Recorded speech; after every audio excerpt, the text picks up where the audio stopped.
Spartans, I'm Jackson Devers. And I'm Nicholas Kelly, bringing you the news this Thursday morning on MVU Timeline. Students, how would you like a helping hand, your own personal counselor? Our friend Vashi sat down with the woman who started it all. I get the privilege and honor of helping students get connected to jobs and internships. It's also helping employers get connected to our students. So I'm like the happy person between each person to connect students to their future career. How it started was we had alumni come to us and say, we would like to give back to students in like career ways. And we saw them, these alumni being super successful, and we said we have students that would love to have mentors that are doing what they want to do, that can help guide, that have been in those positions of like, as when those alumni were students, they were like, what am I going to do with my life? How do I get there? And now these students now have a guide with these alum to help bring them to the next spot, to look over their resumes, to connect them with internships, to support them along the ways and the highs and lows of college.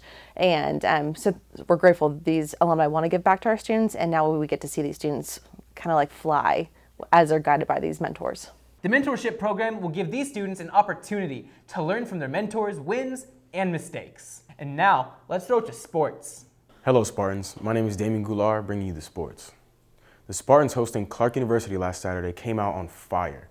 The offense was electric from the jump as Jordan Simpson threw for 113 yards, including this touchdown pass to Shane Becker to open the game and a 70-yard strike to Joseph White. Lionel Banks filled the stat sheet with 2 rushing touchdowns, and the Spartans even broke out a little trickery as wide receiver Julian Williams threw a touchdown pass to Connor Ackerson.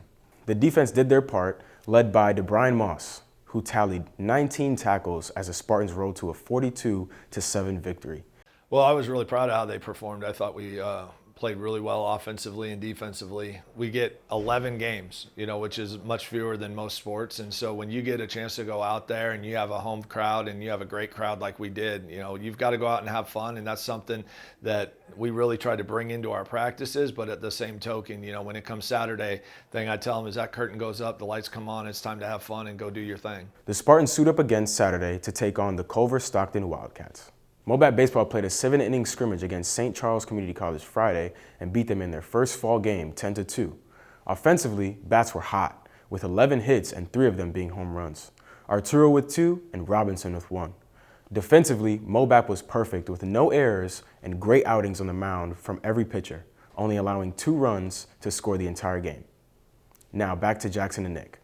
And that's all for this week's Timeline update in the news. For more spectacular stories from around the MBU community, visit mbutimeline.mobap.edu at the link on your screen. For MBU Timeline, I'm Jackson Devers. And I'm Nicholas Kelly. And we'll see you in next week's broadcast.